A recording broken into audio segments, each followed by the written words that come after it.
কিছু করতে গেলে না প্রচুর পরিশ্রম থাকে তার মধ্যে। এই যে ব্যাকগ্রাউন্ডটা দেখছো, তোমরা তো ব্যাকগ্রাউন্ডটা দেখোনি, এটা করতে কি খাটনি লেগেছে সেটাও জানো না, কারণ একদিনে কিন্তু কেউ আর্ট শেখে না।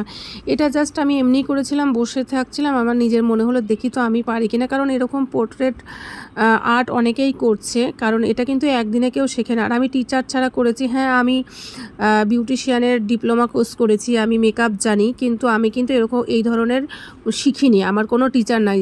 হ্যাঁ, হয়তো ভালো হয়নি। তো একটা দাদা, আমি ছবি পোস্ট করেছিলাম, সেখানে কমেন্ট করেছে এটা বিচ্ছু বিল্লা।